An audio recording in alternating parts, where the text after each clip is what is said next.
Magandang araw mga kabi. For today's video, nagabanga lang tayo ng kalapate at hindi ko na napakita rito sa video na to.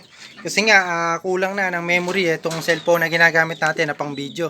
Kaya kadalasan kapag ka nag-video ako dito mga kabi, diretso, wala nang edit kasi hindi nakakayanin pag nag-edit pa tayo.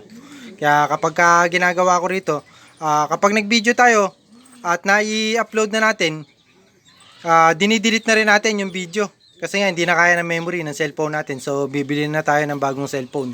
So okay naman at nakauwi yung dalawa natin na ibon.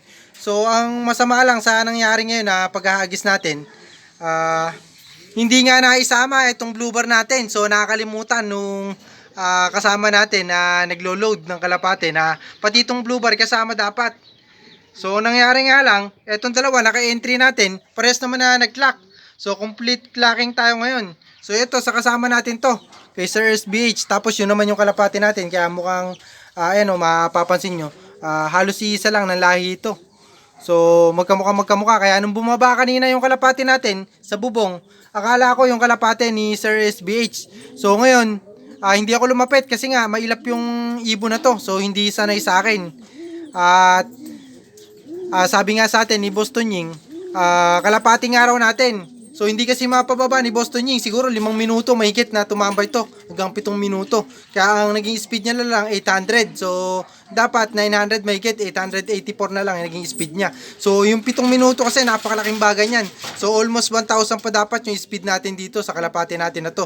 Kaso sa tagal nga ng tinambay ng kalapati natin na to at ng pag-clock natin, umabot na nga lang ng 800. So almost 900 pa naman, 884 yung naging speed na itong ibon natin. So pero kailangan dapat 900 nga mahigit, almost 1,000. So sayang kasi nga hanggang ngayon hindi pa masyadong kilala si Boston Ying sa tagal na nag-aalaga. So para may trauma pa rin sa kanya. Kung hindi tayo lumapit dito sa kalapati natin, hindi bababa agad yung kalapati natin. So ako kasi iniwasan ko na baka mabugaw dahil akala ko eto magkamukha kasi silang dalawa, lalo na pagka nasa taas ng bubong. So hindi nyo sila masyadong madi-differentiate kasi parehas nga na naglulugon. Ayan, mapapansin nyo. Tapos maliwanag pa sa taas, hindi nyo masyadong makikita. Tapos sa edad nga natin, medyo malabo na rin yung mata natin.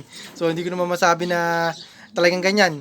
At yun nga, so fortunately naman at nag-clock yung dalawa natin na kalapate. Ayan, so medyo pares silang naglulugon. Pero kinayanan nila. So siguro dahil yan sa mga pabaon din natin kahapon. So sa mga nakapanood ng video natin kahapon, yun lang ginawa natin, nagpabaon tayo ng vitamin sa kalapate natin. So kahit nalugon sila, kinaya nila. Ayan lugon na lugon yan mga boss.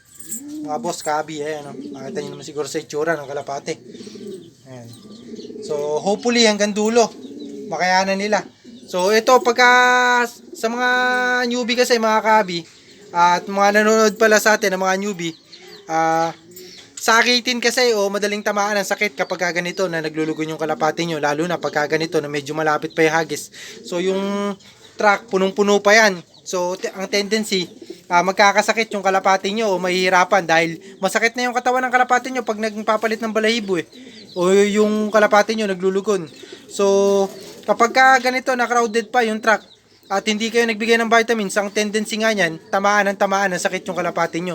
So yung supplement at vitamins natin, binibigay lang natin yan para nga kahit papano malabanan nila yung sakit ng katawan nila at saka yung hirap na dinadaanan nga nila dun sa track pa lang mismo. So hindi pa yung kasama dyan sa paglipad. So yung vitamins natin para yan sa kondisyon nila sa loob ng track. So nakakatulong din yan. Kahit dun sa paglipad nakakatulong yan yung mga vitamins na binibigay natin. So effective naman yan. Nakita nyo naman umuwi yung kalapati natin kahit nalugon na lugon. So yun nga mga kabi, ito lang ang masamang nangyari nga sa atin at hindi nga natin na-load to. So bali 3 hagis na siya na hindi nga na-load. So sayang. So sa kabilang club naman siya. Kaso nga, nangihinayang ako kasi dapat nakasabay na siya ron kasi medyo malayo na yung hagis nun. Yung sa isang club natin nakasali siya, malapit pa lang. So dapat advantage na yung ibon natin na nakakauwi nga kahit sa malayo. Kaso nga ganyan, nakakalimutan na i-load nung kasama natin. So hopefully makauwi siya sa susunod na hagis nito. So sayang kasi yung kalapati natin at yung advantage natin na pinursige pa naman sana natin na mag-load nga sa kabilang club kahit na bata pa yung kalapati natin at naglulugon yung kalapati natin, pinursige natin doon kasi nga gusto natin na magkaroon tayo ng advantage doon sa kabilang club na sasalihan nga natin dito. Ayan. So kapag kasi nauna kayo sa hagis mga kabi, advantage na o yung nakakalamang na yung ibon nyo. So ibig sabihin, yung dadaanan nung ibon nyo at yung ibon nila dun sa kabilang club, dadaanan pa lang nung kabilang club, nadaanan na nung ibon nyo. Kaya pag nagsabayan yung ibon nyo at saka yung ibon nung kabilang club, lamang na nga kayo kasi yung ibon nyo may experience na dun sa lugar na pinagagisan.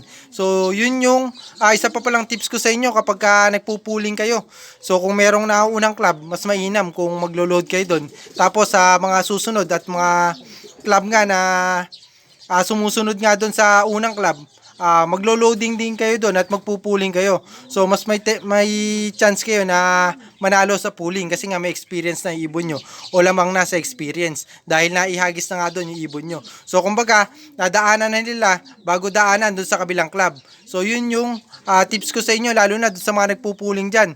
At marami namang club na naglalaro sa inyo. Kung sino yung naunang club, pursigihin nyo na mauna kayo makapaghagis doon sa nauna o mabilis mag-training na club. At para manalo din kayo sa pooling. So yun yung tips ko sa inyo mga kabi. Ayan.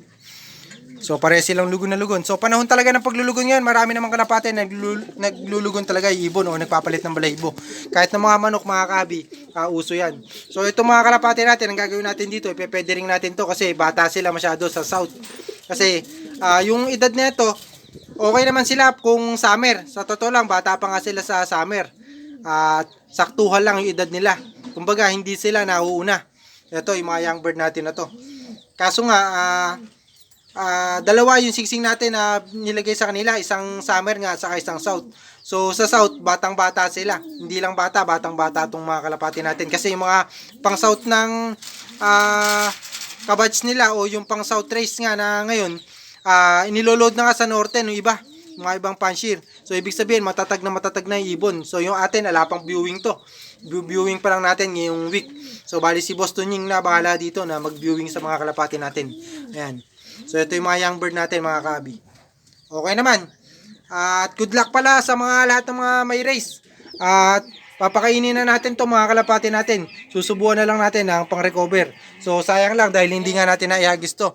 At salamat pala sa lahat ng mga sumusuporta sa atin sa YouTube channel at saka sa Facebook page natin, Kalapati ni Hanshen. Sa mga hindi pa nakakapag-follow, mag-follow na kayo sa ating Facebook page, Kalapati ni Hanshen. So, madalas ako mag-update dyan ng mga reels natin. Araw-araw nag-update tayo ng reels. Happy flying sa inyo. God bless. Huwag niyo kalimutan na mag-like. Salamat mga kabi. Yan.